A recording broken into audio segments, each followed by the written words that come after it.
Bonjour à tous et bienvenue au webinaire Une mutuelle d'assurance collective performante enrichit une marque d'employeur. Je suis Isabelle Champagne, directrice communication et marketing à l'ACMAT et je vais être la modératrice pour la présentation de cet après-midi.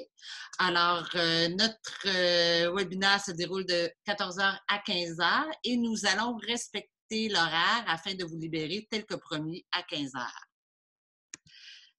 Seuls les micros et les caméras des animateurs sont activés. Vos questions, je vous invite à nous les formuler par la boîte de chat. Ensuite, si, advenant le cas, on a besoin d'une clarification sur un point de votre question, nous allons vous inviter à vous exprimer. Nous allons ouvrir votre micro. Aujourd'hui, on souhaite qu'à la fin de la présentation, vous ayez une bon aperçu de ce que les travailleurs s'attendent en matière d'avantages sociaux et en particulier d'assurance collective.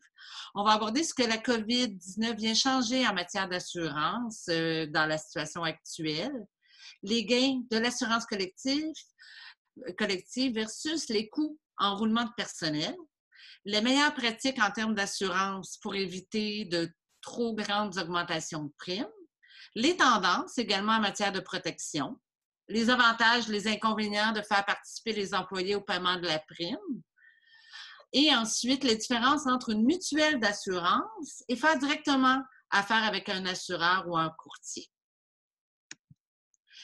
Et passons maintenant à notre premier expert. J'invite M. Serge Terrien, qui est président et éditeur du Journal de l'assurance et également qui réalise annuellement le Congrès de l'assurance de personnes.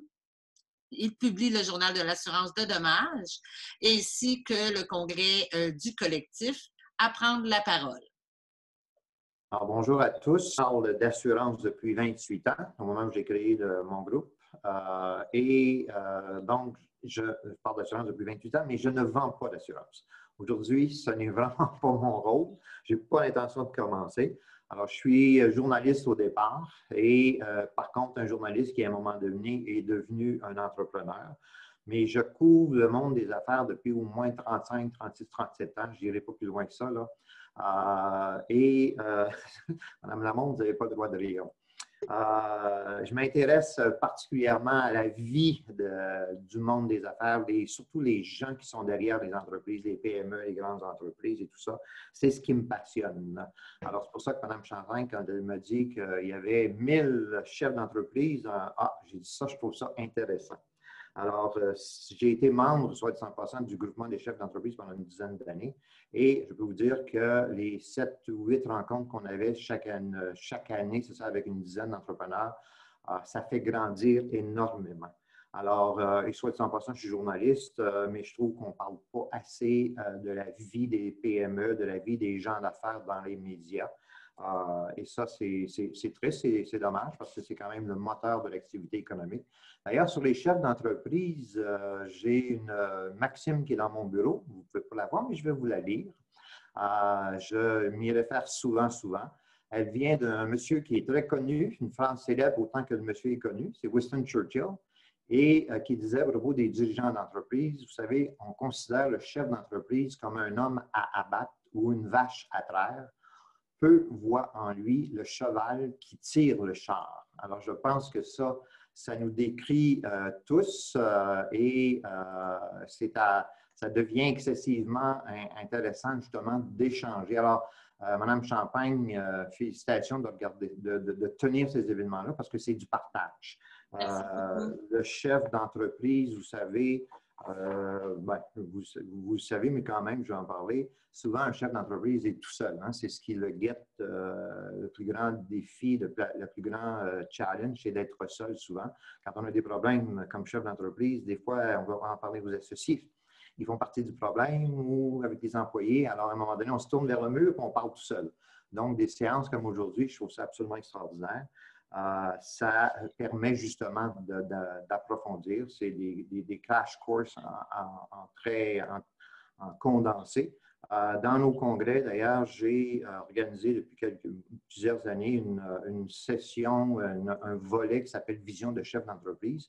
Même chose, j'invite des gens qui ne sont pas nécessairement en assurance, des chefs d'entreprise qui viennent partager un peu leur vécu. Et aujourd'hui, je vais partager avec vous certaines des choses qui sont dites dans notre volet chef d'entreprise. J'emprunte des éléments qui sont très, très, très puissants. Je reviens donc à la question, pourquoi une entreprise se doterait d'un régime collectif? Alors, Mme Champagne, si vous pouvez nous... Et voilà. Alors, pourquoi répondre à cette question-là? Pour moi, c'est une notion de ressources humaines et je vous dirais que je ne peux faire mieux que la diapositive que vous voyez devant vous. Les propos viennent de Christian Mercier, qui est PDG de UV Assurance. Alors, en matière de ressources humaines, comme le dit aussi Christian, la ressource la plus précieuse, c'est le personnel. La meilleure affaire, c'est d'avoir des gens d'expérience. Alors, à moins d'être un travailleur autonome, on a toujours besoin de ressources humaines dans notre entreprise. Le premier défi, c'est de trouver les bonnes personnes. Le deuxième défi, c'est de les garder. Alors, le régime collectif, à mon avis, sert exactement à ça. Avant, cependant, de parler de façon pointue du régime collectif, je reviens encore à la vie de chef d'entreprise et à la vie d'entreprise. C'est mon dada. Je ne le perds jamais de vue. J'ai une autre diapositive à vous présenter. Pour moi, ça correspond excessivement à le cheminement d'un chef d'entreprise dans justement la croissance d'entreprise, mais aussi la relation qu'il a avec ses employés. Alors, c'est à travers les gens qu'on réalise une vision d'entreprise. Je pense qu'au départ, un chef d'entreprise doit avoir une vision excessivement importante. Vous allez me dire, oui, c'est évident. Non, ce n'est pas si évident que ça. Mais cette vision d'entreprise-là, elle est souvent dans notre tête, mais il faut la faire partager à quelqu'un. Donc, nos employés, on doit les faire adhérer, embarquer dans ces projets-là. Et ça revient souvent en premier, avant toute chose, avant de se doter d'outils de ressources humaines, ça revient à un principe de base, c'est de croire en ces ressources humaines et de les voir différemment. Il y a un bonhomme qui est aussi pour moi une source d'inspiration. Et Mme Champagne, je vais vous demander d'enclencher la prochaine. Alors, peut-être que le caractère est petit, mais Steve Jobs, vous l'avez peut-être reconnu. Ça ne fait pas de sens d'engager des gens intelligents et leur dire quoi faire. Nous devons engager plutôt des gens intelligents pour qu'ils nous disent quoi faire. Alors ça, je pense que quand on a une entreprise, on devrait afficher ça dans notre bureau et jeter un coup d'œil assez souvent là-dessus. Et j'ai une autre remarque excessivement intéressante qui est aussi affichée dans mon bureau. Mme Champagne, je vous invite à la projeter. Alors, elle vient aussi d'un autre grand leader qui, cette fois-ci, est en assurance, Pierre Simoneau, qui est PDG d'un cabinet de la Turquoise. Et ce que vous voyez là, c'est la pyramide de Maslow. Alors, qu'est-ce que c'est la pyramide de Maslow? Ça décrit tout ce que les individus sur Terre ont comme besoin. Alors, en bas de la pyramide, les besoins physiologiques, après ça, les besoins de sécurité, les besoins d'appartenance, les besoins d'estime et celui qui est en haut de la pyramide, le besoin de s'accomplir. Il n'y a pas une personne là, qui ne veut pas, à un moment donné, essayer de s'accomplir à travers ses gestes quotidiens, que ce soit en entreprise ou dans sa vie personnelle. Alors, moi, dans ce contexte, je vous dirais qu'un régime collectif, pour moi, ça seul, ça ne voudrait pas dire grand-chose. À l'intérieur d'une vision de ce genre-là, ça prend tout son sens. Et pour moi, quand on a de telles visions, de tels principes, je pense qu'un régime collectif, ça devient naturel et ça devient aussi un outil de croissance. Alors, si on veut parler un peu de témoignage, et là, bon, moi, je vous fais vivre ma petite expérience. Vous savez, je ne vous dirige pas, je ne vous montre pas comment diriger votre entreprise, vous prenez ce que vous voulez. Alors, j'ai un régime, ça fait, donc, comme je vous disais tantôt, ça fait 28 ans que je suis en affaires. J'ai aujourd'hui une quinzaine d'employés. Mais je me suis doté d'un régime collectif de peut-être environ une vingtaine d'années, à peu de choses près. Dans le domaine des médias, les éditions du Journal Assurance, vous n'avez jamais vu ça en kiosque, ça ne sera jamais. On est dans le domaine des médias, on est une minuscule. dans le domaine de la presse d'affaires au Québec, on a une belle place. On a une très belle place. Alors, mais pour moi, cette idée de bâtir un groupe de presse, que je n'avais pas pour la 28 ans, hein, j'ai lancé un journal dans mon sous-sol et je ne savais pas que je me rendrais aujourd'hui à d'abord 15 employés. Quelqu'un m'aurait dit ça, je lui ai dit, je crois que vous fumez du pot. Aujourd'hui, on a à peu près une douzaine, une 13, 14 produits et services, des congrès et ainsi de suite. Alors, mais pour moi, de se doter un régime collectif dans une vingtaine d'années, c'était à un moment donné une idée d'arrêter d'en parler, mais de passer aux actes. Alors, et ça a été créé, donc, en premier, justement, pour remercier les gens et les retenir. Je pense que ce sont deux éléments absolument essentiels pour les remercier, oui, mais aussi pour les retenir. Alors, pour moi, le régime collectif, il a grandi. D'ailleurs, soit en passant, il y a une tendance de plus en plus, on n'appelle plus des régimes collectifs, on appelle ça des régimes d'avantages sociaux, des régimes aussi de santé, de mieux-être au travail. Ce sont tous des mots qui sont lourds, mais qui illustrent à quel point, justement, c'est important à l'intérieur d'une entreprise. Alors, donc, ça a continué à grandir. Voilà quelques années, j'ai rajouté un REER collectif pour le même objectif, aider mes employés à bâtir leur retraite. Encore, il y a quelques années, je laisserai M. Turcotte. C'est M. Turcotte le spécialiste aujourd'hui. Soit dit en passant, ce n'est pas moi. Alors, il y a quelques années, j'ai été un cran plus loin encore à cause de, justement, mes conseillers. Et on est passé, donc, avant, c'était, la prime était partagée à 50-50. Et il y a environ 4-5 ans, j'ai décidé de payer l'entièreté de la prime. Et aujourd'hui, 4 ans plus tard, je vous dirais que j'en suis excessivement heureux. Les résultats sont là. C'est vraiment très bénéfique des deux côtés.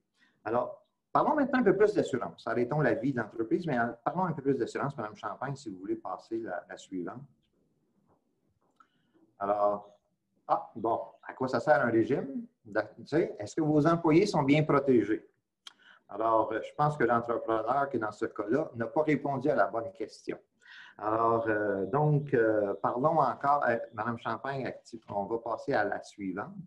Est-ce que l'assurance, c'est compliqué? En fait, je vous pose la question, mais tout le monde va dire oui, c'est compliqué. Je pense que ce n'est pas nécessaire que ce soit compliqué, l'assurance. Le secret de l'assurance, même si on n'en parle pas dans les quotidiens, même si dans les parties de Noël, on entend ça, puis tous pour entendre toujours dire « Ah, c'est compliqué, je ne m'en mêle pas ». Non, la solution, c'est de l'expliquer, de se le faire expliquer. J'ai entendu, on a publié ça plusieurs fois, et sûrement, M. Turcotte, je vous donne un peu de millage ici, des entreprises, des chefs d'entreprise bâtir pendant 10 ans, 20 ans, 30 ans des belles business, puis ils passent de la difficulté à passer 30 minutes par année à s'occuper d'assurance.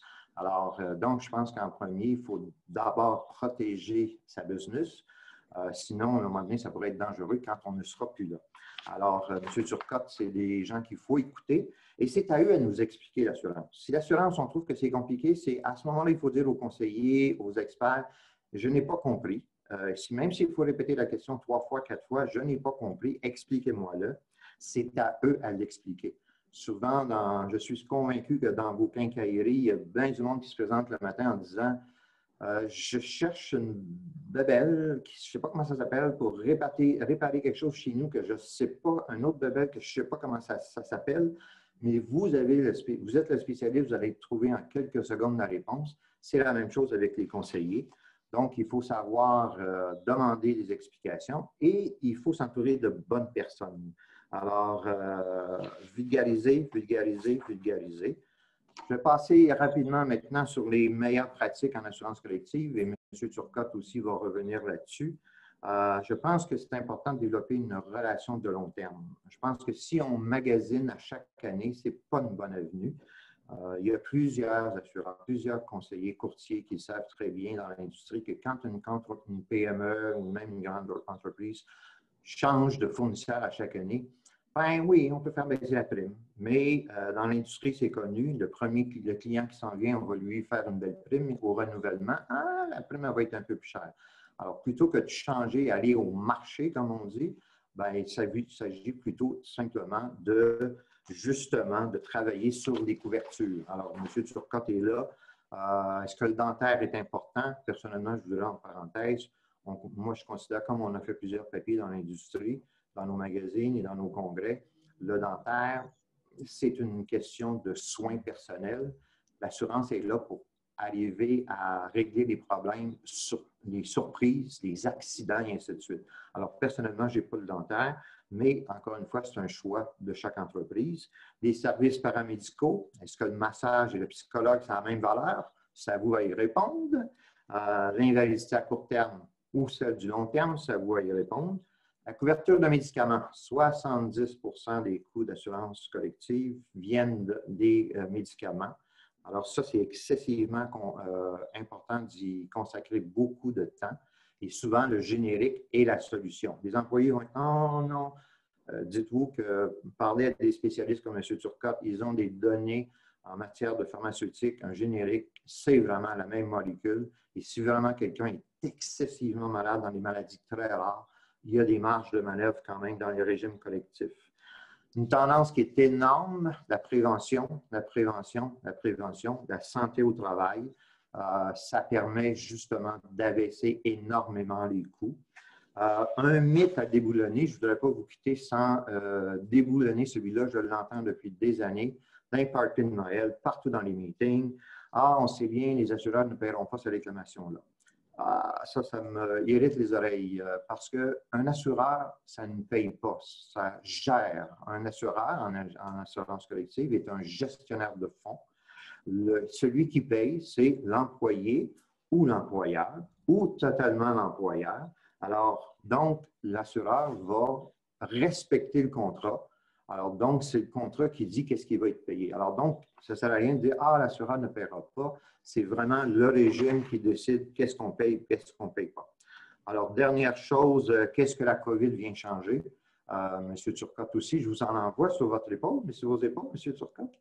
Mais une des choses qui explose, et vous le voyez partout, c'est vraiment l'explosion de la télémédecine, de la consultation à distance, la pharmacie à distance. Et ce qui commence aussi, c'est la consultation en santé mentale.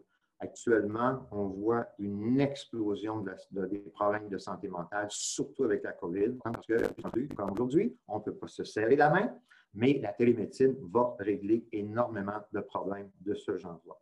Alors voilà, j'ai peut-être pris trop de temps, Mme Champagne, ça vous... Non, pas du tout. Pas du tout. Vous êtes en plein dans les temps. Alors, merci beaucoup, M. Terrien. On va passer à une petite question éclair sur laquelle je vous inviterai à réagir par la suite. Et j'invite les gens à m'écrire leurs questions s'il y a lieu par le chat. Alors, on va passer à la question éclair. Elle va apparaître à votre écran. Alors, la question est, chez tout individu, quel est le besoin le plus important selon la pyramide de Maslow? Je vous donne quelques secondes pour y répondre. Alors, nous avons, je dirais, à peu près 50-50. Il y en a qui disent besoin de sécurité, d'autres besoin de s'accomplir. Je vous invite, M. Terrien, à commenter. Ben, je vous dirais, est-ce que vous préféreriez travailler chez Tesla, Apple ou chez un obscur fabricant de téléphones cellulaires? Je pense que tout le monde va dire, ben, je vais aller travailler chez Apple ou chez Tesla. Pourquoi? Parce qu'on a une fierté. On pense que dans ces entreprises-là, les gens peuvent se réaliser pleinement. Alors, je pense que c'est ça qui est le principe de tout le monde. Chacun veut se réaliser pleinement en premier. Et parfois, on va accepter des entreprises, de travailler dans des entreprises où on peut atteindre ça, même si le salaire est moins bon, même si les programmes collectifs n'existent pas. Mais si un régime collectif existe et qu'on a cette philosophie-là, c'est win-win. C'est la meilleure façon de se développer, même de développer son entreprise. Alors, le besoin de se réaliser pleinement, c'est vraiment le guide numéro 1 en entreprise. Excellent. Alors, je pense que votre présentation a été bien appréciée. Tout ça, il n'y a pas de questions qui surgissent. Moi, j'avais peut-être une petite interrogation. Quand que vous traitez justement de l'assurance collective dans vos magazines auprès des entrepreneurs, des entreprises, est-ce que vous avez des fois le pendant pourquoi un entrepreneur ou un propriétaire d'entreprise ne voudrait pas venir avoir un tel avantage pour ses employés? Écoutez, c'est sûr que le critère numéro un, je pense que M. Turcotte, vous le voyez, c'est le coût. Ça coûte quelque chose, ça coûte quelque chose, ça coûte quelque chose. Mais je pense qu'il faut renverser ça. Là. Donc, dire ce n'est pas un coût, c'est vraiment un outil pour me permettre comme chef d'entreprise de faire adhérer les gens à ce projet d'entreprise-là. Alors, je ne vais pas vous compétitionner, mais si je partais une quincaillerie, j'aimerais ça à un moment donné qu'elle soit la plus profitable, la plus belle, la plus extraordinaire. Donc, pour y arriver tout seul, je ne serais pas capable. Mais avec d'autres employés, peut-être que oui. Mais à ce moment-là, c'est de les aider. Alors, c'est pas vous le voyez en fait comme un outil vraiment qui peut permettre de garder, de créer un sentiment d'appartenance plus grand au sein de l'entreprise, au-delà d'être attractif par rapport à un autre employeur. Tout à fait. Parce que ça fait partie du tout. Alors, de l'accomplissement jusqu'à la sécurité, si on se réfère à la pyramide. Tout à fait, tout à fait. Excellent. Les deux vont de pair. Les deux vont de pair, c'est ça. Fait que c'est, dans le fond, c'est une carte de plus dans son jeu. Tout à fait. Pour la réussite. Les gens vont le reconnaître et je pense que les gens l'apprécient aussi. Là. Même parfois, les gens ne le comprennent pas. Cependant, je disais qu'il faut expliquer. Là, il faut qu'on demande à M. Turcotte de nous expliquer ce qu'il nous offre. Ouais. Et même une fois que les gens ont adhéré à un régime collectif, il faut l'expliquer. Écoutez, moi, on a une situation, je vous la partage, là, mais j'ai une employée qui, à un moment donné, ne voulait pas adhérer au REER collectif. Et ma directrice des ressources humaines lui a montré qu'on met 50% de ce que l'employé verse jusqu'à un plafond. Oui. Donnez-moi un placement en bourse qui donne 50% de rendement. Alors, sur chaque dollar, moi, j'en mets 50%. Il n'y a pas un placement en bourse qui donne un rendement de 50%. Déjà, il y a un gain. Ben, et voilà. Ça fait qu'à un moment donné, il faut expliquer. Alors, ça, c'est excessivement important. Ce que je retiens, c'est ça, c'est au-delà que l'employeur comprenne bien son régime et tout ça, il faut que les employés ils voient aussi ce qu'ils ont, parce qu'en fait, ils voient sur leur chèque de paie ce qui contribue, le montant qu'ils versent, mais souvent, ils ne connaissent pas bien les services auxquels ça leur donne droit, etc., comment ça fonctionne. Ça, c'est effectivement un autre... Encore une fois, M. Turcotte, vous avez l'ouvrage, hein? Vous pouvez intervenir, M. Turcotte? Oui, j'ai plein de belles pistes pour la présentation de tantôt. Merci, M. Terrien. Et M. Terrien, je vous remercie encore une fois beaucoup de votre participation. Et tout ça, et maintenant, bien, on va passer. La balle est lancée à M. Turcotte pour la présentation. Alors, M. Turcotte, je partage le visuel pour votre présentation à vous. Je vous invite à m'indiquer au fur et à mesure le changement de diapo. Alors, la parole est à vous. Super, bien merci. Bonjour à tous. Moi, Jimmy Turcotte, ça fait plus de 18 ans que je suis dans le domaine des avantages sociaux. Donc, avantages sociaux incluent assurance collective et régime de retraite collectif. Et je suis bien heureux aujourd'hui d'être présent avec vous pour vous expliquer un petit peu c'est quoi les nouvelles tendances en assurance collective, comment on peut faire pour contrôler nos coûts en assurance collective, parce qu'on a parlé de coûts. Il y a un enjeu majeur au niveau des primes d'assurance collective depuis les dernières années. Mais vous, en tant qu'employeur, vous avez un rôle pour justement bien informer vos employés sur leur utilisation pour contrôler vos primes d'assurance collective. On va regarder ça ensemble aujourd'hui. Moi, je suis directeur principal développement des affaires et associé chez Sage. Sage, on est un cabinet spécialisé en avantages sociaux, donc on est un courtier en assurance collective. On travaille avec l'ensemble des assureurs et notre rôle, c'est de vraiment bien accompagner les employeurs au niveau de leur régime d'assurance collective. J'ai une formation universitaire en assurance et rente collective, donc c'est notre spécialité de la gestion des dossiers d'avantages sociaux. Isabelle, je te demanderais, s'il vous plaît, de changer de diapositive. Donc, aujourd'hui, on va regarder ensemble les meilleures pratiques en termes d'assurance collective pour éviter les trop grandes augmentations de primes. Donc, c'est un sujet de l'heure. Selon un article de la presse là, qui est sorti il y a quelques années, là, depuis 2009, les augmentations des primes d'assurance collective au Québec ont été de l'ordre de 7 annuellement. Okay? Donc, on est loin de l'inflation. Donc, vous, en tant qu'employeur, comme je vous disais, on doit trouver des façons de faire pour contrôler les coûts. Par la suite, au niveau des avantages et des inconvénients de faire participer les employés, je vais vous expliquer un peu qu'est-ce qu'on voit dans le marché au niveau de la contribution d'employeurs et employés. Les nouvelles tendances aussi, on parlait de télémédecine, programme d'aide de santé mentale. Avec le COVID, je vous dirais qu'il y a des tendances qui sont accélérées, qu'on voyait dans les dernières années et que là, depuis le mars 2020, ça a pris vraiment une vitesse de croisière. Et maintenant, on ne regarde pas juste un traditionnel régime d'assurance collective avec de l'assurance vie, de l'assurance invalidité, les soins dentaires, etc. On regarde d'autres avantages maintenant qu'on va greffer à notre package d'avantages sociaux. Et par la suite, on va, pour conclure, vous expliquer un petit peu les avantages d'une mutuelle d'assurance collective versus un programme géré de façon seule avec un assureur ou un courtier. Donc, les meilleures pratiques. M. Therrien m'avait expliqué tout à l'heure, un réflexe facile qu'on voit régulièrement dans le marché, c'est il arrive le renouvellement, on reçoit notre renouvellement, il y a une augmentation de prime, et oups, pour la faire diminuer cette augmentation-là, on déclenche une analyse de marché, un processus d'appel d'offres pour aller chercher un assureur qui va nous offrir une prime qui va être moins élevée. Je vous dirais que faire un appel d'offres, ce n'est pas mauvais de le faire, mais il y a une question de timing pour faire un processus d'appel d'offres. Est-ce que le renouvellement est justifié? Est-ce qu'on est satisfait de l'assureur? Je vous dirais que si le renouvellement est justifié selon nos réclamations, qu'on est satisfait de l'assureur, puis principalement, je vous dirais, l'analyse de marché n'est pas le meilleur moyen pour diminuer nos coûts. On peut travailler le régime en place, donc réaménager notre régime pour diminuer les coûts si c'est notre besoin. Aussi, il y a des clients des fois qui veulent augmenter leur couverture. Ou à l'inverse, un peu comme toute autre assurance automobile, assurance habitation, bien, la prime est en fonction de nos réclamations. Okay? Donc, si on a des sinistres, l'assureur au renouvellement va ajuster sa prime en conséquence. Donc, en assurance collective, c'est le même principe. Comparativement à une assurance auto ou habitation, on ne passe pas au feu à chaque année, on ne fait pas nécessairement des accidents à chaque semaine, à chaque mois. Par contre, en assurance collective, vous avez une entreprise de 10 employés, 30 employés, peu importe des centaines d'employés, à tous les jours, à toutes les semaines, il va y avoir des réclamations dans votre entreprise. Principalement, le nerf de la guerre, c'est au niveau des médicaments, au niveau de l'assurance médicaments. Donc, c'est important, vous, en tant qu'employeur, en tant que gestionnaire, de ne pas empêcher vos employés de consommer. Ce n'est pas ça l'objectif, parce que tant vous qu'eux, ils payent une prime sur leur paye à chaque semaine ou à chaque 2 semaines, mais c'est de les éduquer, de dire, regardez, à la fin de l'année, nous, notre prime est en fonction de vos réclamations. Voici maintenant qu'est-ce qu'on vous recommande pour contrôler vos coûts au niveau de l'assurance collective.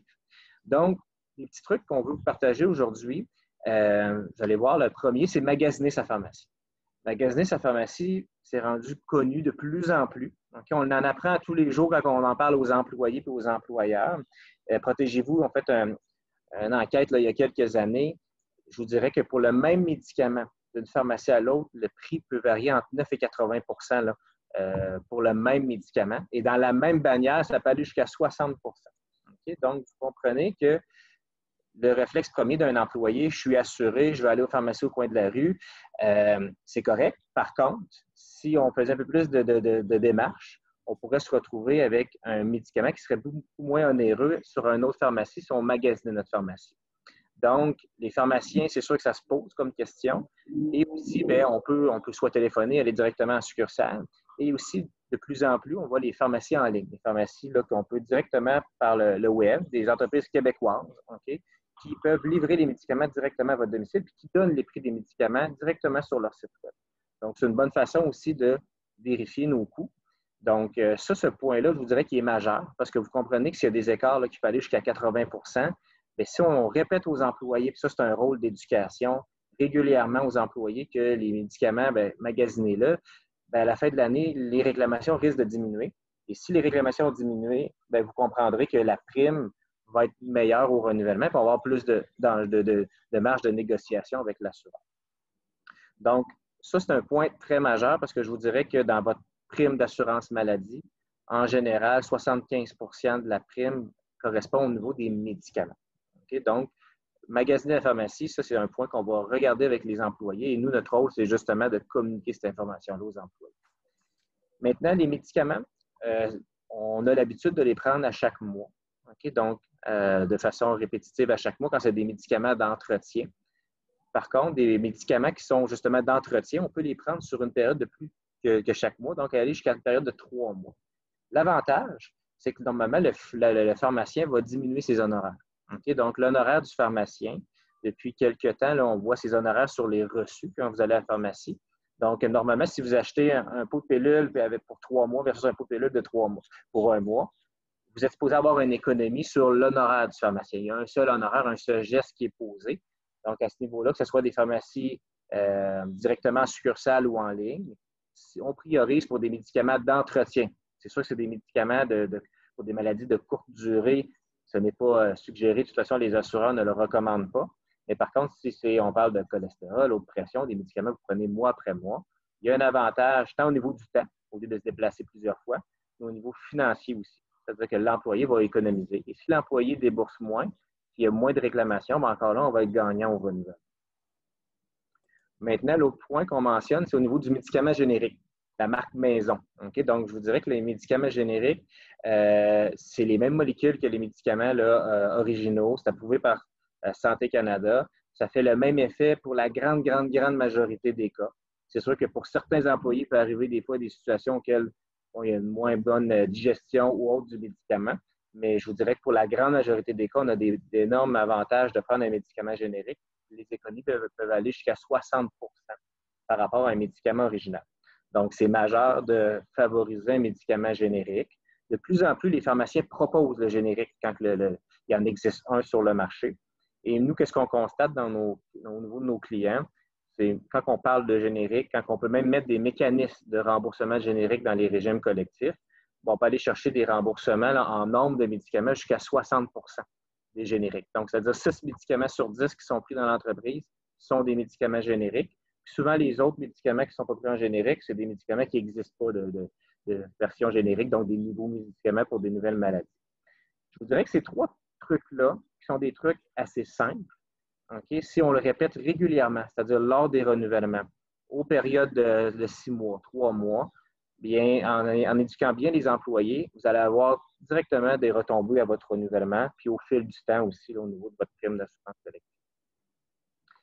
L'autre point, au niveau de la prévention, sans tout ce qui est santé mentale, les habitudes de vie, donc, on va en parler tout à l'heure, là, donc tout ce qui est programme d'aide aux employés, on vous met de plus en plus l'emphase par rapport à ça. Donc, on peut faire des conférences avec des nutritionnistes, des professionnels de la santé, on peut avoir des conférences aussi avec des professionnels de la santé. Mais outre que ça, oui, il y a des médicaments, c'est curatif, normalement, dans un régime collectif. Mais tout ce qui est paramédicaux, le physiothérapeute, chiropraticien et tout ça. Donc, oui, ça donne des réclamations dans votre régime d'assurance collective. Par contre, ça peut éviter des invalidités, ça peut éviter des prises de médicaments. Donc, un professionnel de la santé, quand on sait bien utiliser, ça a des avantages positifs là, au niveau de votre personnel, au niveau de la productivité, puis aussi éviter de l'absentéisme. L'autre point qui est important à regarder, c'est la structure de votre régime. Donc, est-ce qu'on offre les bonnes couvertures, selon les besoins de l'employé et de l'employeur? Est-ce que la structure financière est optimisée? Est-ce que l'assureur charge des frais de gestion qui sont assez compétitifs? Donc, ça, c'est important avec un professionnel de bien évaluer tous ces points-là. Et on en a parlé tout à l'heure, mais la communication régulière avec vos employés, c'est plus qu'important. Okay? Donc, pour bien leur expliquer, oui, quand il arrive un renouvellement, qu'est-ce qu'il y en est, pourquoi s'il y a des ajustements, pourquoi il y a des ajustements, puis bien leur dire, bien, à chaque semaine, oui, vous payez, mais voici les impacts d'une saine utilisation. Donc, je vous dirais qu'avant d'aller au marché, avant de faire des appels précis d'appels d'offres, je vous dirais que c'est bien important d'analyser le régime en place, de l'ensemble de vos couvertures, de sensibiliser vos employés à l'utilisation, puis suite à ça, vous allez avoir des gains là, au fil du temps. Isabelle, je te demanderai de changer de diapositive. Les tendances. Donc, la télémédecine, qui est une immense tendance là, des derniers temps, nous, on l'offre à nos employés chez Sage, mais je vous dirais que de plus en plus, nos clients offrent ces services-là à leurs employés.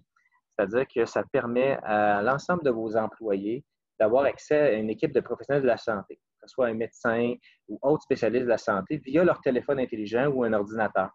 Okay? Donc, automatiquement, si l'employé a besoin de consulter un spécialiste de la santé, ouvre son application de télémédecine et va être connecté en première ligne, souvent avec un infirmier, infirmière, va se faire poser quelques questions.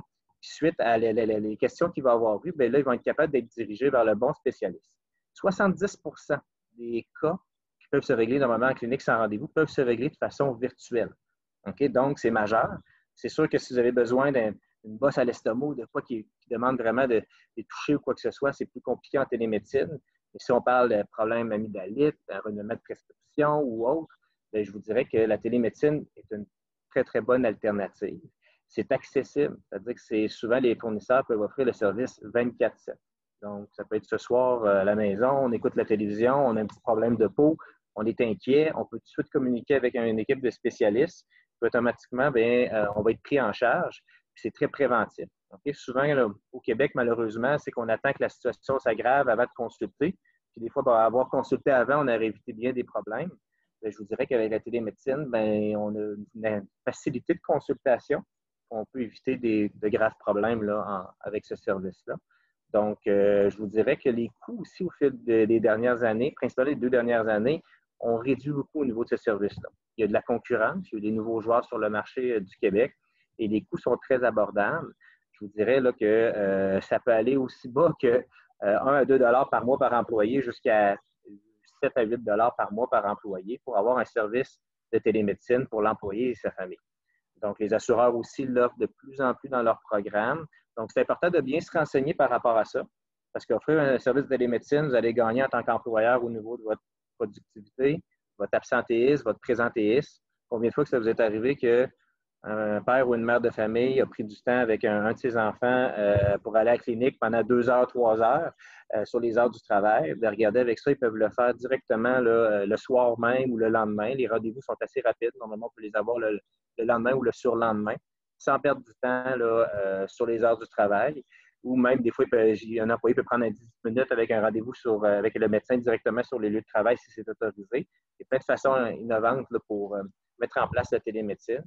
Mais bref, c'est vraiment un très, très beau service. Avec le COVID, vous comprenez qu'on n'a pas de déplacement nécessaire. Donc, nous, on a des représentants sur la route qui ont même utilisé ce service-là en 2 rendez-vous. Donc, ça peut être très, très pratique là, à mettre en place. Donc, je vous recommande, avec les nouveaux coûts sur le marché, de peut-être faire le tour là, de ce qu'ils offrent sur le marché. Isabelle, je ferai un changement de diapositive, s'il vous plaît. Les programmes d'aide aux employés, une autre belle tendance qui a pris de l'emphase avec le COVID, le fameux COVID. Donc, on s'entend que le COVID a des impacts au niveau des régimes collectifs, au niveau de la santé mentale des employés. Pas nécessairement au niveau des réclamations proprement dit à cause du COVID, mais rattachées aux réclamations d'invalidité reliées à la santé mentale. Donc, les employés avec le télétravail, ça a des impacts. Okay? D'être à la journée longue, pour ceux qui sont en télétravail, à leur domicile, il y a une incertitude économique, une perte d'emploi du conjoint ou quoi que ce soit. Donc, psychologiquement, il y a des impacts pour plusieurs employés. Donc, qu'est-ce qu'on voit comme déploiement là, depuis les dernières années? C'est des programmes d'aide aux employés qui vont permettre de donner une assistance psychologique à vos employés 24/7. Okay? Donc, en résumé, de façon très simple, c'est que si on a un problème de santé mentale, sans programme d'aide aux employés, c'est assez difficile de trouver le bon spécialiste pour nos besoins. Okay? Donc, aller sur Google et dire j'ai un problème de toxicomanie avec un ado ou autre, c'est pas évident de trouver le bon spécialiste. Tandis qu'un programme d'aide aux employés, on va communiquer avec un numéro sans frais, on va être pris en charge par un spécialiste. Selon notre situation, ils vont nous référer le bon spécialiste dans notre région. Et là, on a le droit à plusieurs heures de consultation gratuitement pour l'employé. Donc, c'est très préventif. Souvent, les entreprises vont mettre des affiches en entreprise, ils vont communiquer avec les employés avec la communication régulière pour justement de leur dire, regardez, si vous avez une situation particulière, comme on a mentionné ici, là, donc toxicomanie avec un ado, problèmes financiers, instance de divorce, quoi que ce soit, que vous avez besoin d'accompagnement relié à la santé mentale, bien, vous allez être pris en charge par une équipe, ça peut être un psychologue, un psychoéducateur, un sexologue ou autre, et jusqu'à un nombre d'heures prédéfini, et ça sans l'employé, des frais aucun coût. Les positifs pour vos employés, bien, en ayant un programme d'aide en place, ça permet d'améliorer les relations familiales, okay? Donc de les traiter de la bonne façon, accroître leur bien-être, résoudre un problème professionnel, régler un problème de dépendance, prendre soin de leur santé financière, ça permet des questions légales, des habitudes de vie. Donc, c'est très, très, très large. Et encore là, les coûts des programmes d'aide aux employés ont été revus à la baisse là, dans les dernières années. Donc, c'est un montant forfaitaire par employé par mois qui peut varier normalement là, entre 1,30 $ et 4 $ par mois par employé pour avoir droit à ce service-là, qui est bien apprécié. Donc, je vous dirais que ça, c'est ça et la télémédecine. En lien avec le COVID, vous comprenez qu'il n'y a pas nécessairement de déplacements qui sont nécessaires, mais on va aller accompagner nos employés au niveau de leur santé, tant physique que psychologique, de façon préventive aussi. Donc, à ce niveau-là, ça a des impacts aussi sur votre régime d'assurance collective si vous en avez un en place pour contrôler vos coûts, diminuer vos réclamations d'invalidité ou de médicaments. Isabelle, je te demanderai de passer à l'autre diapositive.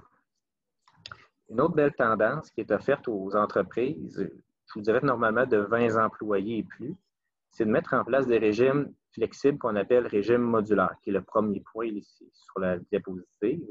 Le régime modulaire, c'est que ça va permettre d'offrir à vos employés un choix. Okay? Donc, souvent, le traditionnel régime collectif, c'est on a tous le même régime et tout le monde a une assurance vie, une assurance invalidité, puis les frais médicaux remboursés à 80 %. Je donne un exemple comme ça.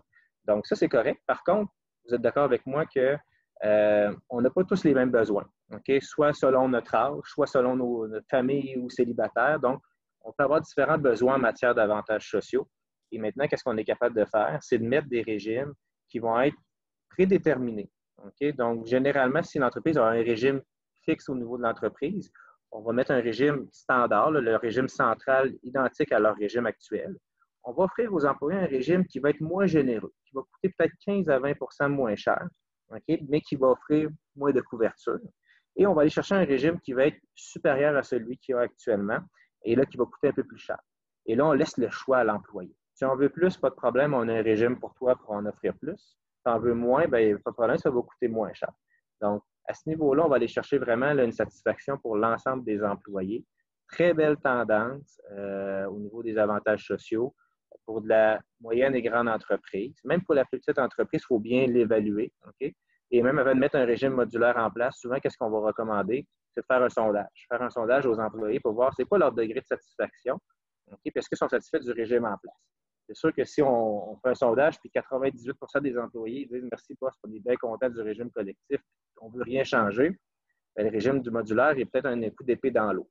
Par contre, si on pose des questions, c'est quoi leurs besoins d'assurance collective? Voulez-vous plus de remboursement de médicaments, moins, etc., puis qu'on voit que les réponses sont différentes, bien là, on a peut-être un signal pour mettre en place un régime modulaire. Une autre alternative intéressante, c'est un compte gestion santé. Un compte gestion santé, ça permet d'offrir un montant que l'employeur va déterminer par employé.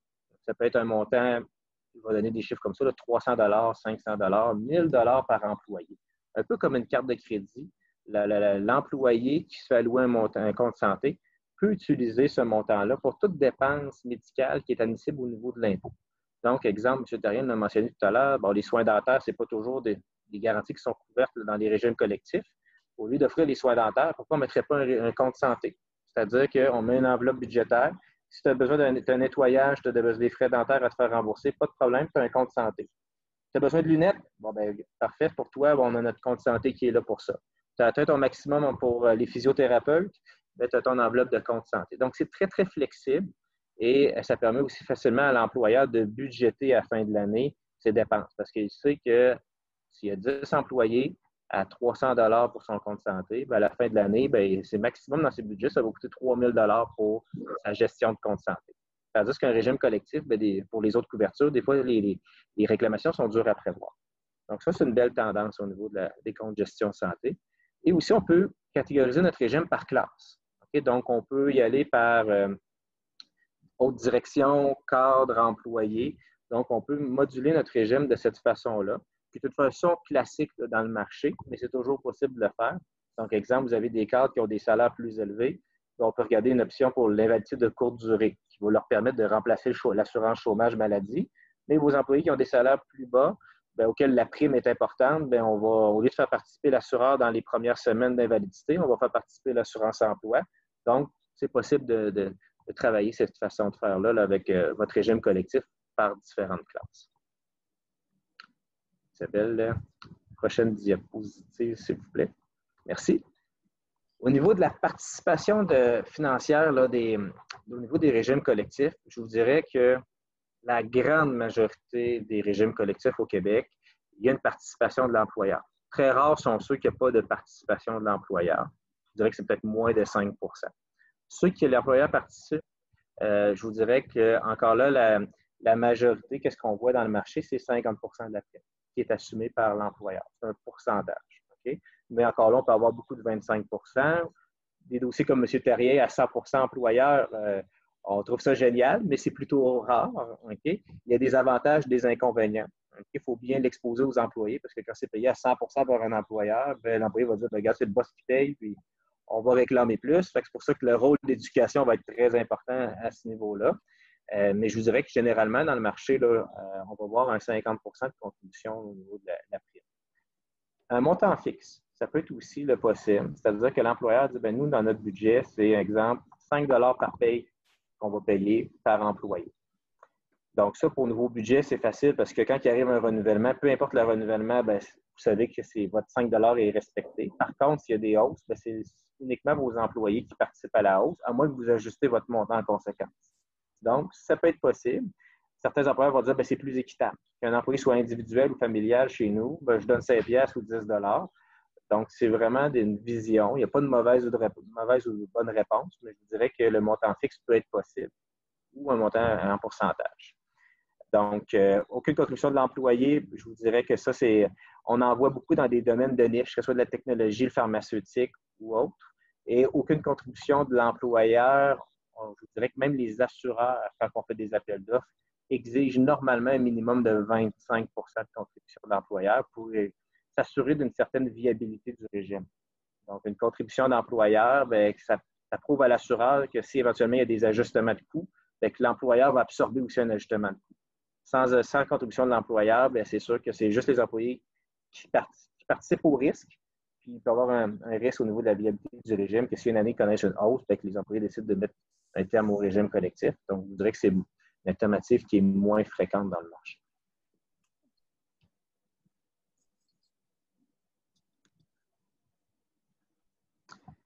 Une mutuelle d'assurance. Donc, il existe plusieurs concepts d'assurance collective au Québec. Un concept qui est intéressant, c'est les principes de mutuelle, regroupement d'assurance collective, qui va vous permettre, en tant qu'entreprise, un peu comme dans votre secteur d'industrie, si vous achetez une vis à l'unité versus 10 000 vis, on s'entend que le taux unitaire ne sera pas le même. Mais en assurance collective, on peut aller chercher le même effet de volume aussi. Donc, les principes de mutuelle d'assurance collective, de regroupement, permettent de regrouper plusieurs entreprises ensemble et d'aller chercher des économies de volume vis-à-vis l'assureur et justement d'avoir une réduction au niveau de notre prime, pas seulement à l'année 1, mais au fil du temps aussi. Okay? Parce que vous avez sûrement déjà vu neiger, là, mais il n'est pas rare qu'on peut avoir une prime qui va être réduite l'année 1, mais qu'après ça, l'assureur se récupère année après année. Donc, souvent, les regroupements, les mutuelles vont vous permettre d'avoir des économies qui vont être mathématiques, qui vont être justifiées à court, moyen et long terme. Donc, c'est une avenue qui est intéressante. Les frais réduits, l'assureur va diminuer ses frais de gestion pour s'occuper du dossier d'assurance collective d'une plus grande masse versus un seul groupe. Contrôle des coûts, donc c'est-à-dire que les réclamations sont en partie partagées avec l'ensemble du groupe. Donc, si une année, on embauche des employés ou on a un employé qui tombe malade et qui a des plus grosses réclamations de médicaments, que ce soit sclérose en plaques, arthrite rhumatoïde, puis qu'on va chercher des 20 000, 30 000, 40 000 $ de médicaments, ça peut avoir un impact très important sur une entreprise de 10, 15, 20 employés. Tandis que quand on est mutualisé, ça nous permet de contrôler nos coûts et d'aller chercher l'effet de masse et d'avoir moins de fluctuations au niveau de notre prix. Puis au niveau de nos couvertures, c'est sûr et certain qu'un assureur qui a un volume plus important est en mesure aussi de bonifier certains paramètres au niveau des régimes collectifs, que ce soit des preuves d'assurance à demander en moins, que ce soit pour l'assurance salaire, donc des preuves d'assurabilité. Quand on est une petite entreprise, souvent l'assureur va prendre une partie du risque et ne voudra pas assurer les salaires en totalité des employés sans que les employés prouvent qu'ils sont en bonne santé. bien, souvent dans les regroupements, les assureurs vont être en mesure d'augmenter ces paramètres-là, donc de couvrir mieux adéquatement les employés là, par rapport au niveau de leur couverture d'assurance invalidité. Et aussi, bon, ça peut être une couverture de maladie grave qui peut être ajoutée, des ententes spéciales. Donc, au niveau des garanties, on peut aller chercher une bonification. Donc, c'est sûr que le volet de mutuelle d'assurance collective peut être un volet intéressant pour les entreprises. Ça ne s'adresse pas à toutes les entreprises pour faire une bonne évaluation, à savoir est-ce qu'il y aurait des avantages financiers pour l'entreprise qui veut regarder ce volet. Et maintenant, on passe à la question éclair. Alors, M. Turcotte, je vais vous inviter à la commenter après le vote.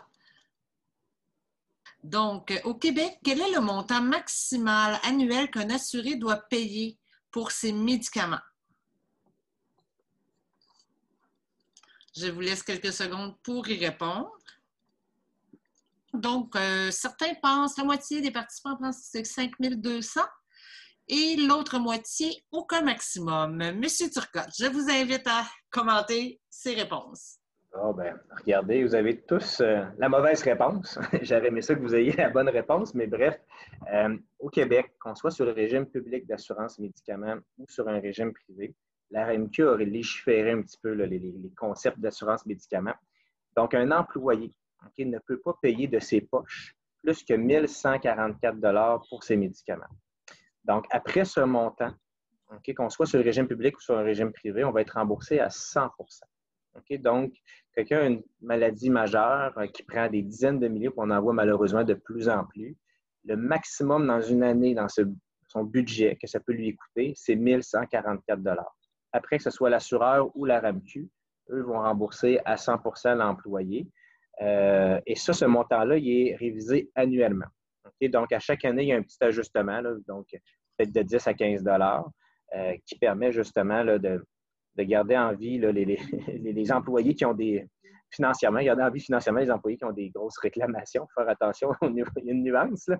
Donc, parce que c'est sûr que sinon, il y aurait des impacts majeurs là, au niveau des budgets des employés. Donc, Monsieur Turcotte, en fait, ça me fait, il y a quelqu'un qui m'affiche justement une question.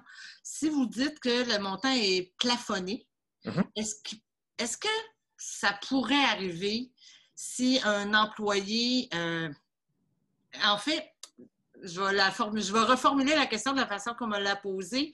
Si un employé postule à un emploi et qu'il sait qu'il consomme énormément de médicaments, est-ce qu'il se doit de le déclarer à l'avance? Est-ce que ça a un impact? Est-ce qu'il y a des jurisprudences là-dessus? Dire un employeur ne l'engagerait pas parce qu'il le dit? Non, ça c'est confidentiel. L'employeur ne peut pas refuser un employé par sa consommation de médicaments. C'est sûr que si l'emploi demande une condition physique X, il y a des tests qui peuvent être posés, tout ça. Ça, nos gens en ressources humaines peuvent vous accompagner par rapport à ça. Mais en proprement dit, leur dire est-ce que vous consommez beaucoup de médicaments et quel est le montant de médicaments, malheureusement, là, ça, c'est pas possible là, de le faire. C'est pas une pratique tolérée là, au niveau des normes du travail et autres. Là. Donc, on ne peut pas se fier à ça. Mais c'est sûr que si vous savez que l'employé prend des dizaines de milliers de dollars de médicaments, sachez que si vous l'embauchez, il risque d'avoir des impacts sur votre prime d'assurance. OK. Donc, vous avez dit le mot confidentiel. Donc, pour l'employé, il peut être rassuré là-dedans que son employeur n'en sera pas informé. Cependant, lui, il peut faire A plus B. J'ai un nouvel employé et oups, mes primes montent. Ça doit être cet employé-là, mais il ne saura pas nécessairement parce que c'est lui, il voit le montant global, mais il ne voit pas par employé. Il ne verra pas le nom des employés. Pour les plus grandes entreprises, on est capable d'isoler des certificats fictifs. Exemple, sur une entreprise de 100 employés, on est capable de voir qu'il y a quelqu'un qui a consommé pour 20 000 $. On n'est pas capable de faire le lien sur l'employé. Il y a une confidentialité par rapport à ça. OK. Merci. Donc, je vais passer à notre prochaine intervenante. C'est une dame des RH qui, je crois, a le profil de plusieurs qui se sont connectés aujourd'hui au webinaire, qui travaille pour un quincaillier, alors le Centre de rénovation Île Perrot, le RONA. À vous la parole, Madame Lamonde. Oui, bien, merci. Merci pour l'invitation. Donc, en fait, nous, ici au RONA, ça fait quand même plusieurs années qu'il y a des assurances collectives. Dans le passé, en fait, au début, il n'y en avait pas. L'entreprise, il faut savoir qu'elle a été ouverte dans les années 50. À ce moment-là, il n'y avait pas les assurances collectives, mais rapidement, ils ont adhéré à des assurances médicaments pour les employés parce qu'en fait, il y avait beaucoup, beaucoup de demandes. Donc, les employés, quand ils appliquaient, demandaient tout de suite, est-ce que vous avez des assurances, tout ça. Donc, c'est sûr qu'eux autres cherchaient comme un sentiment de sécurité là, pour leur nouvel emploi et tout ça. Donc là, ils ont adhéré avec des assurances seulement médicaments. C'est seulement qu'en 2017, où est-ce que là, l'entreprise a commencé à faire affaire avec Sage. À ce moment-là, là, ce que ça implique d'être dans une mutuelle un petit peu comme tout à l'heure, qu'est-ce que Jimmy a expliqué qu'il y avait une hausse d'à peu près 7 par année au niveau des assurances. Pour nous, ici, cette année-là, ça aurait été une augmentation là, de 10 des assurances. Donc là, nous, en faisant affaire avec Sage en 2017, ce que ça l'a permis, c'est non seulement de réduire les coûts, mais en plus de pouvoir offrir à nos employés l'assurance dentaire en plus de médicaments. Donc, à moindre coût, on a pu avoir plus de services en faisant partie d'une mutuelle et tout ça. Donc, c'est certain que pour nous, d'offrir des assurances collectives, c'est sûr que ça joue sur notre marque employeur. Là, c'est un bonus pour nous. On a aussi standardisé toutes nos offres d'emploi qu'on affiche. C'est indiqué qu'on a les assurances collectives pour nos employés. Nous, par contre, on a certains critères là, que les employés doivent avoir pour avoir les assurances collectives. Donc, les deux critères, là, je dirais, c'est que ça doit être des employés qui ont terminé leur probation, ici, notre période de probation. Ensuite de ça, il faut que les employés fassent plus de 30 heures. Donc, il faut que ce soit des employés à temps plein. À ce moment-là, si ça fait plus de leur probation et qu'ils sont dans le 30 heures par semaine au moins, à ce moment-là, ils embarquent sur nos assurances. Donc voilà, nous, je dirais que c'est une expérience positive d'avoir les assurances collectives. C'est un plus pour nos employés, puis justement pour leur sentiment de sécurité, là. Excellent. Vous avez mentionné tantôt que avant d'avoir l'assurance, c'était une demande. Donc, aux entrevues d'embauche, on vous pose la question s'il y a une assurance et tout ça, et que maintenant, vous l'affichez directement sur le poste. Est-ce qu'on vous pose encore la question est-ce qu'on on vous pose des questions par la suite? Ou comme c'est affiché déjà, c'est comme une question réglée lors de l'entrevue? C'est certain. Nous, dans le fond, puisque c'est indiqué, on inclut, tu sais, c'est les assurances dentaires, médicaments, tout ça, c'est écrit. Mais ça arrive aussi qu'en entrevue, là, ils nous demandent est-ce qu'on a les assurances dentaires, c'est quoi exactement? C'est ça. C'est un élément qui est attirant, en fait, pour un nouvel employé. C'est certain, là, quelqu'un qui prévoit d'avoir un emploi à temps plein, justement, s'il y a des jeunes familles. Ici, c'est une petite banlieue, je dirais, la ville ici, donc beaucoup de jeunes familles, tout ça. Donc, oui, c'est sûr, c'est important pour eux, là. Excellent. Bien, merci beaucoup. Si pour les participants, vous avez des points d'interrogation qui sont suscités après la présentation, n'hésitez pas, vous pouvez nous écrire un courriel et nous allons la transmettre à l'intervenant pour laquelle la question est dédiée. Je vous remercie beaucoup de votre participation. Et vous allez recevoir, après la présentation cet après-midi, une petite évaluation, toute courte, un petit sondage qui vise toujours à s'améliorer. Et si lundi, vous allez recevoir un petit test, puisque ce programme-là, ces webinaires de gestion-là sont offerts dans le cadre du programme PACME, pour lequel on a reçu une subvention. Donc, pour nous, c'est important d'avoir une évaluation après ça de ce qui est retenu de cette présentation-là. Et notre prochain rendez-vous sera la semaine prochaine, le 23 septembre. Et là, nous allons aborder le sujet de la rémunération indirecte en complément au salaire horaire. Donc, je vous remercie à tous, M. Terrien, M. Turcotte et Mme Lamonde pour votre participation. Et je vous souhaite une bonne fin de journée. Au plaisir. Au revoir.